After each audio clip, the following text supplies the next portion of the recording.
అందరికీ నమస్తే, welcome to Q news. నేను రాజు. ఎట్టకేలకు తెలంగాణలో గ్రామ పంచాయతీ ఎన్నికల షెడ్యూల్ విడుదలైంది. ఈ నేపథ్యంలో Karimnagar MP Bandi Sanjay bumper offer ప్రకటించారు. తమ పార్టీ బలపరిచే సర్పంచ్ అభ్యర్థులను ఏకగ్రీవంగా ఎన్నుకుంటే ఆ గ్రామాభివృద్ధికి ప్రత్యేకంగా 10 లక్షల ప్రోత్సాహక నిధులు ఇస్తానని ప్రకటించారు. తాను మాట ఇస్తే తప్పే ప్రసక్తే లేదని, గతంలో బీఆర్ఎస్ కాంగ్రెస్ ప్రభుత్వాలు ఏకగ్రీవ పంచాయతీలకు నిధులు ఇవ్వడంలో విఫలమయ్యాయని ఆయన విమర్శించారు. నిధులిచ్చేది కేంద్ర ప్రభుత్వమే కాబట్టి బీజేపీ బలపరిచిన అభ్యర్థులకు మద్దతు ఇవ్వాలని ప్రజలను కోరారు. తెలంగాణ రాష్ట్రంలో గ్రామ పంచాయతీ ఎన్నికల షెడ్యూల్ విడుదలైన తరుణంలో రాజకీయ పార్టీలు పల్లె రాజకీయాలపై దృష్టి సారించాయి. ఈ నేపథ్యంలో కరీంనగర్ బీజేపీ ఎంపీ కేంద్ర మంత్రి బండి సంజయ్ సంచలన ప్రకటన చేశారు. తమ పార్టీ బలపరిచే సర్పంచ్ అభ్యర్థులను గ్రామస్తులు ఏకగ్రీవంగా ఎన్నుకుంటే ఆ గ్రామాభివృద్ధికి ప్రత్యేకంగా 10 లక్షల ప్రోత్సాహక నిధులు ఇస్తామని ప్రకటించారు. తాను ఒక్కసారి మాట ఇస్తే తప్పే ప్రసక్తే లేదని, ఈ నిధులను కేంద్రం తరపున అందిస్తామని స్పష్టం చేశారు. గ్రామాలకు నిధులు సమకూర్చేది, అభివృద్ధి చేసేది ప్రధానమంత్రి నరేంద్ర మోడీ నాయకత్వంలోని కేంద్ర ప్రభుత్వమే అని ఆయన తేల్చి చెప్పారు. కేంద్రం నిధుల కోసమే ఈ ఎన్నికలు జరుగుతున్నాయని, ఈ విషయాన్ని ఆలోచించి సరైన నిర్ణయం తీసుకోవాలని ప్రజలకు విజ్ఞప్తి చేశారు. గతంలో బీఆర్ఎస్ ప్రభుత్వం ఏకగ్రీవ పంచాయతీలకు 5 లక్షలు ఇస్తామని హామీ ఇచ్చి మాట తప్పిందని విమర్శించారు. అంతకుముందు అధికారంలో ఉన్న కాంగ్రెస్ ప్రభుత్వం కూడా నజరానాలు ప్రకటించి మోసం చేసిందని ఆరోపించారు.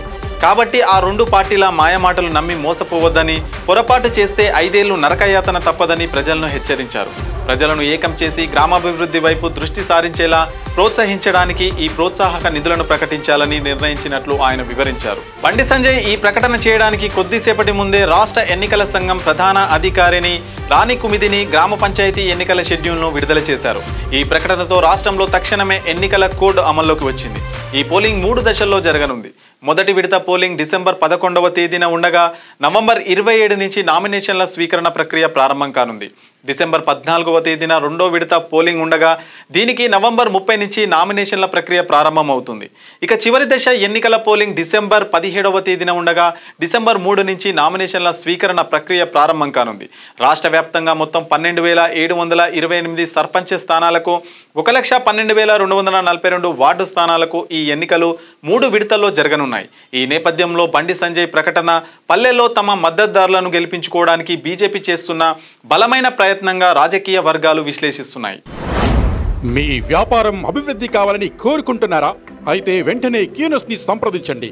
Schools, colleges, banks, shops, office promotions, land promotions, political promotions, restaurant promotions, hospital promotions, పుట్టినరోజు వేడుకలు, శుభకార్యాలు, వ్యాపారాలు ఏవైనా, సందర్భం ఏదైనా ఇప్పుడే క్యూ న్యూస్ ద్వారా తెలియజేయండి. మీ వ్యాపారాన్ని అభివృద్ధి చేసుకోండి.